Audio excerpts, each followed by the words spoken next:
Assalamu alaikum wa rahmatullahi wa barakatuh. Ibraheem, what's going on, man? I want to bring you to one of my temples here in Dallas. Here at Performance Medicine and Sports Therapy. Shout out to Derek and Nora for making this possible. Alhamdulillah. Are you ready to get some gains today? Yeah. You're not gonna work out in this, are you? Oh, no way. Okay, then let's go, Let's Shay. go. Assalamu alaikum. My name is Ibraheem. I'm 18. I'm currently a student at university studying business. I enjoy lifting weights, training MMA, and I also volunteer at the Masjid. I am on the audio video team. We stream the khutbahs, all the programs, and do some of the social media posts and stuff. I've been on the audio video team for 9 years. I was just helping out. And then two of the uncles roped me in. They're gonna hate that I said uncle, so I gotta do this again. They gave me small tasks at the beginning, and then they ended up asking me to join the team and help stream. So Ibrahim, alhamdulillah, I saw you in the gym doing a stand-up chest press with your man, mashallah. Alhamdulillah. What are your fitness goals, man? Get lean, be more active. Like, I need to improve my cardio. It used to be really good, and then I switched to more weight training, which was less of the HIIT training. Yeah. To build more muscle, but I should have incorporated more like cardio into it, and now my cardio is just really bad. Cardio is good, okay. I mean, look, usually what I do almost every time when I come in the gym is I'm doing some type of full body warm up. The lower you get, it's gonna work more of your core and your shoulder. Bam! Yeah, full range of motion, get that chest. Bam! Good. Boom. Yep, into the ground. Yep, nice. We're staying in one position while the muscle is flexed. Core work, baby, yes. Shoulders back, sir. Flexed.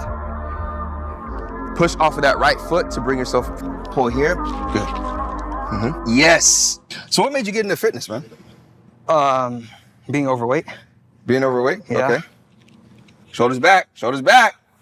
You control it, don't let it control you. Yes, okay. Now let's push with it, When did you sit and say to yourself, I'm overweight? Because I mean, sometimes you don't admit it, you know what I mean?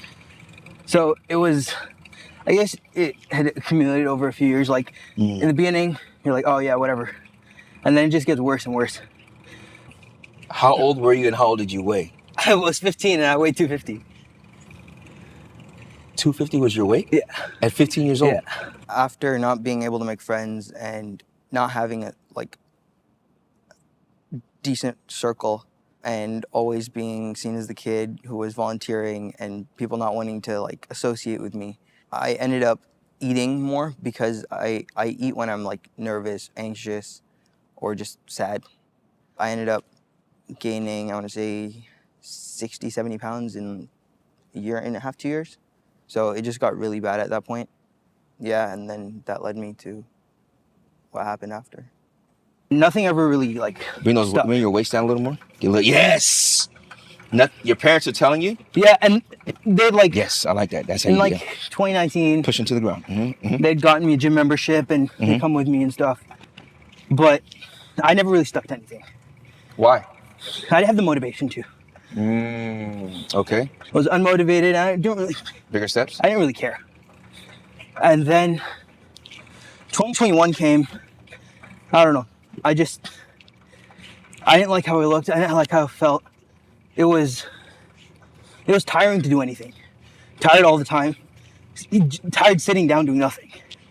It got to the point where I was missing my salah, or when I was praying, I wasn't in it to pray. I was just doing the motions. I was oftentimes, I would say daily, probably having suicidal thoughts. It was a place where you don't want to be. When you're in that moment, you feel stuck. You feel like there's nothing else. I was feeling lethargic all the time. I didn't have any motivation to do anything. Shoulders back? Honestly. Chest out? Even school. The only thing I wanted to do was play video games. Did you realize the fact that you were feeling lethargic is because you were overweight? Yeah. And that's what made you say, you know what, I gotta do something? Yeah, and then the other thing was my parents were because they noticed that I gained a lot of weight in COVID. So they were like, hey, look, this is what's gonna happen. After the trip, we're gonna put you in with Silvadi. Cardio and MMA training, a little bit of weight training here and there. And I was like, okay, fine. The first day comes around, I do not want to be there. First The day worst, coming. worst day working out of my life. All right. Terrible. When they told you that you're gonna go with Abdul Karim, what was going through your mind? He's a fighter. Uh-huh. It's cool to train with like fighters and stuff like that. So it was cool to train with him. Yeah. Let's be honest. Was it at the same time like, yo, my friend's gonna say when it's like, what did you do last weekend? Oh, I was just training. Yeah. That's real. then- I love it, bro. And Yeah. then they had told me this before we went on the trip. During the trip, it just something like, oh, I'm gonna have to actually push myself. I don't want to do this anymore. But then, I guess, so when I started, I still didn't want to do it. For the good first month, every time I had to go, You dreaded terrible. Yeah. When I was there, I felt really good, even after the workout. But then every time before, because I didn't want to put myself through the pain. It's a pain to work out in the beginning. Speaking of pain, how's it feeling in your legs now? I see you Good. pacing. You're ready to go. So I'm talking. That's why I love farmers carries. Let's just start with. Let's see how you are with the. Let's see what you pointed at the. Okay, you pointing at the scenes. The scenes. Let's go. That's crazy. You said you felt better after you were done. Yep. Let's even rewind that. Even while you were doing it. While you're doing it, it's pain. While you're resting, it's nice. Nice. It's, especially in the beginning, adversity is hard. But you just have to push through it. I love it. I love it. When did it switch? As soon as you started jumping rope or something like, because you said while you're in the car, you don't want to go, right? Yep. Why didn't you want to go? What was that? I didn't want to. I knew what was gonna happen. I knew at least I knew the beginning workouts. I didn't know anything else. Walk with me. I knew that I have to go on the assault bike for 5 minutes in the beginning. Horrendous warm up. He got you on the assault bike in the beginning? Warm up every day. What's going through your mind as a 16-year-old that is 250 pounds? What are you thinking that makes you keep going? Like while you're on the assault bike? Because I know if I stop, he's gonna make me do more. Why do you care? You just say, look, I'm ready to go home. Because I didn't have a car. My parents, I'd have to be there for an hour. So there was a portion of no options in your mind. Okay. Is that when it switched? Like we said, okay, I got no option. Might as well make the best of it. Might as well make the best of it. Might as well make the best of it. When do you start to say to yourself, this is working, this may help me? When I actually started seeing results. What were you facing socially, like at the Masjid, if there was friends? At the Masjid, I was kind of known as the kid who volunteers. Okay. So it didn't help, I guess, because there's sometimes, I guess, some people think if you volunteer at the Masjid too much, you don't have anything else to do. It actually hurt. It hurt because they didn't know that, like, I was into the same stuff, like cars, video games. Like, I didn't spend my whole day at the Masjid. I was there sometimes, but those times that I was there, they would always see me doing stuff. Kids take the perception of their parents. So there was, I'd say, a group of people, like, actually a lot, that didn't actually want to, like, associate with me or be my friends because of that. So that hurt mentally. So I would that was like a main trigger. Like, I didn't have much of a social circle. Why was it like, okay, we don't want to befriend Ibraheem because he's involved in Masjid? Is it because due to the fact you're involved with the Masjid, you're not cool? I'm not cool, and maybe I'm too good for them. That's deep, man. Like, I didn't really care at that point. Like, I was a little bit overweight then. Like, I was... Put that left shoulder up, yes. I think I was 160. Control your walking. You control it. Don't let it control you. I think I was 160 at, like, 13, 14 maybe. But then at that point, I was like, people aren't going to be my friends anyway, so what's the point? And then after that, SubhanAllah. Then I started getting bullied for being overweight. So that just hurt even more. And things just piled up. How did that make you feel, man? I hurt. Because it wasn't just the kids. There'd be some uncles too. I was like, come on, guys. Why y'all gotta do this? Like, what would they say, bro? Like, oh, you need to start working out. You're overweight. Like, stop eating so much. Like, do you think that their they feel they're giving you good advice? Yeah, all the time. But it's also the, For the love, man. see, if it was someone I knew or maybe like respected, Yeah. I'd take it. I don't know you well. Why am I going to take advice from you? Subhanallah. So you're going to the masjid and you're still going through the motions, but you're inside, it's piling up. You're not feeling it. You're not feeling it. You're doing it to do it. You're not having the connection. So why do you think the youth, like young guys, if they're going through that depression, they're going through that sadness, frustration, lack of motivation, what keeps them going to the masjid? A lot of times they don't. But then like in my case, my parents would make me go, which is honestly, if I didn't have that, I don't know where because you still have some sort of connection, but like you're going there to pray, but you're not having the connection, but you're still going there to pray. I feel like once I started working out, a lot of things like just changed. Clicked for you, right? When you're putting your time into one thing and then you actually focused on something, you have time for other things, I guess. Things fall into place. Things fall into place. Yeah. So the behaviors and skills that you got from working out transfers over to other things in Dedication. life. Dedication. And mental fortitude. So how does that translate over into the deen? Because you have to do something. Like Salah, for example. Like Salah. You have to do it, but now you're doing it not just to do it, but to actually reap the benefits. So that increases your connection with Allah to hope for. Okay. And I feel like it helps when you have a stronger connection with your deen. It helps you push through like workouts. Oh man, you're gonna make another show, man. No doubt about it. That's why I love it so much. It's worship for me. Yeah. And that's where you get into the, this is actually worship because it's a temple that Allah has given you. And subhanallah. Let's see your side. Let's see. Actually, no. I'm sorry. I apologize, Sheikh.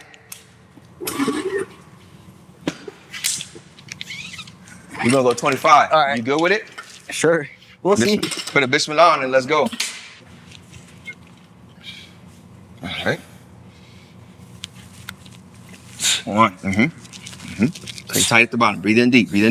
Make your stomach back up. Oh yeah. Nice. Breathe in deep. Everything. Give it everything. Come on. We're going for 5. Yes. Okay. Woo. Oh yeah. You got 3 more. Let's go. And the left side. Woo. Nice work, baby. Nice work. I like it. So you ready to go transition to get some protein? Yes, sir. Alhamdulillah. You heard of a company called Smokey D's? Yeah, maybe. Maybe? Yeah, okay. Yeah. Let's get some. Bismillah. So this is the official Smokey D's barbecue sauce, man? Yep. How do you apply it? How do you don the Smokey D's onto the... You can pour a little bit onto the ribs. Okay. But it's... When you're eating brisket, people pour it onto it's like frowned upon. Give me the Smokey D's fiqh. You can't microwave it. That's basically haram. Really? You got to put it in the oven. Oven and butter. And then, even for ribs, and then don't pour sauce all over your brisket. It's disrespectful. But pouring a little bit on the ribs is fine. Okay, because we've gotten your brisket, we microwave it, but it's still fire. But you're supposed to. Oh, okay. That takes too long to put in the oven, man.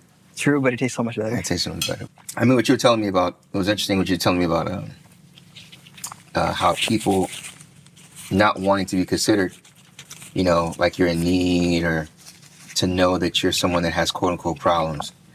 But how did this help you with your deen? Like your Iman, your faith in Allah, and you're practicing the deen consciously? Like I had said, like dedication and mental fortitude in working out. You have to apply that because once you start doing it a little bit, you'll see the barakah in your life. There's this feeling that you get when you're actually like holding on to your faith, and especially in the beginning, like when you haven't done it in so long, or when you weren't as connected to it. The connection is that when you don't pray, you miss it, or you feel wrong that you don't have it. Interesting. But when you do have it, you feel fulfilled. Where do friends come in, man? I mean, like friends, like Okay, so you're coming back to the dean, but some friends may not be coming back to the dean. You know, not all of them are going to work out, right? Mm-hmm. Did you have to leave some off? No, alhamdulillah, no. Because at that time, everyone was basically pushing each other in the group. Really? Other people were going through different things, so we were all just like getting on top of it. It helped to have that circle. I mean, everyone's going through things, but if you can find a circle, a group of friends that will actually help you and push you, and you can push them at the same time, you found the right people. So taking that advice, did you have to call some of your friends out every now and then? Mm-hmm. Really? Yeah. And they called me out too. So what would you advise the young guys, man, as far as fitness is concerned? What are some guys that don't want to work out? I mean, what it did for you, it's not gonna work for everybody. Things don't happen as fast as we want them to. You find a lot of guys who want things to happen overnight with a lot of things in life? I wanted it to happen overnight. I want to go train 3 days a week. But you said when you started seeing the results in your stomach, it's just like, okay, this is working. Yeah. Did you have friends at that time? And that's right when COVID stopped. So we'd hang out more. Mm. I wanted to ask you, like, how do you find the balance between family, school, work, and social life? Like, there's so many different things to juggle. One thing that I realized is that your focus is knowing what to deny yourself. So you have to know what to say no to in regards to your family. You have to know what to say no to in regards to your work. You're going to know what to have to say no to in regards to the gym. You know, with fitness, it's knowing what to say no to in each and every aspect of your life to where you're able to focus on what to say yes to. So for every 100 no's should be one yes. I need to be focusing on this more than that right now. I need to be focusing on being with my boys on the weekends or whatever, as opposed to going to the gym at that time. So it's just knowing what to say no to. And going through that's a process. You eventually have to, I like to call it I call it the ER, like to evaluate and recalibrate. Okay. You got to evaluate your situation every month, you know, every so on. So if you're in school right now, you got to every Jumar, every month, every semester. Okay, this next couple of months is going to be finals. I'm going to have to say no to recording at the Masjid.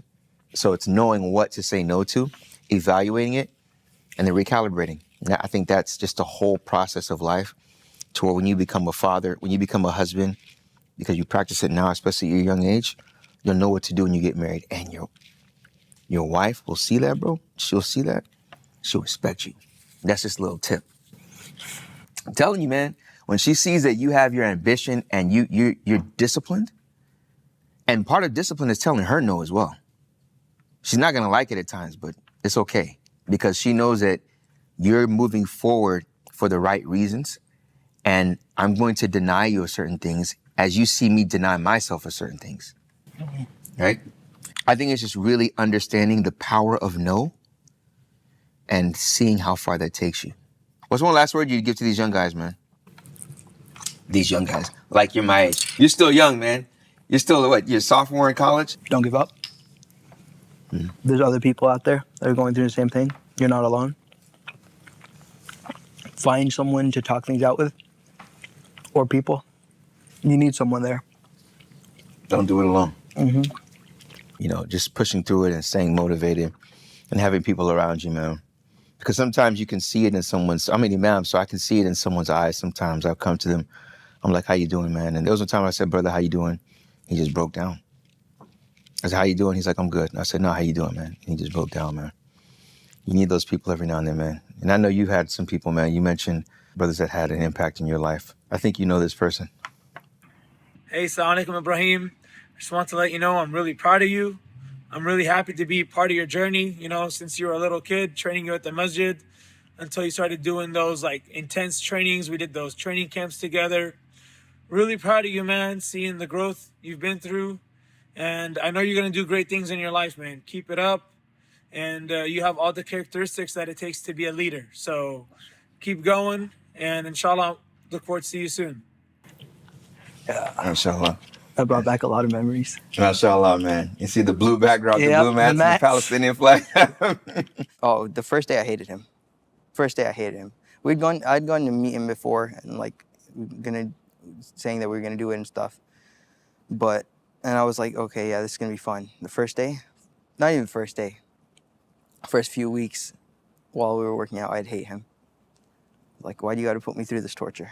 This was terrible. Him pushing me was like him pushing me as an older brother. He was there to help me through it. If you didn't push me as hard, I don't know where I'd be today. So it helped a lot. That's why I really like combat sports. When you're fighting, there's so many points where you just want to give up, but your coach is there telling you, no, like you still have this. It's the same, you can apply the same thing to life. You're not out until you're actually out. I think that's important for parents to know, particularly moms. A number of moms coming to me and they don't want their kids to get hit. They don't want their kids to get injured. The first thing they're worrying about is being haram and getting hit in the face and things of that nature. But that doesn't mean you still can't practice it. Yep. The physical activity. Yeah, my grandparents were so scared when I started sparring with him. And then I remember one day I came home with a black guy and they were like, oh, you're not going to do this anymore. I was like, no, I enjoyed it. SubhanAllah. Like, the pain is temporary. Allah Akbar. I love it. I love it. Did they see the change in you? Yeah. And they acknowledge that the garage training was... The garage changed me. I have so many memories from that garage. Times where I was like so happy and times where I was so sad. Times that I didn't think I could actually finish what I was going to do. But seeing that and then looking where I'm at today, I was like, got it done. May Allah subhanahu wa ta'ala bless you. May Allah bless your parents, man. May Allah bless your grandparents, your family. You for sticking your friends, you know, and may Allah subhanahu wa ta'ala bless the community that was there to, you know, be there as a general social environment for you to always go back to. And may Allah subhanahu wa ta'ala bless Abdul Kareem, man. Ameen. You know what I'm saying? For sticking it out, man. If you don't have any friends already, honestly, I'd say go to the gym. Go to the gym. You're going to find like-minded people there. People that are in the same situation as you and trying to get out. And you guys can push each other. No matter where you are, no matter how stuck you are, there's always a way out. You're not alone. You don't have to think you're alone. There are so many people out there that are going through the same things. You just have to find the right people. And it's not hard. It's not that hard.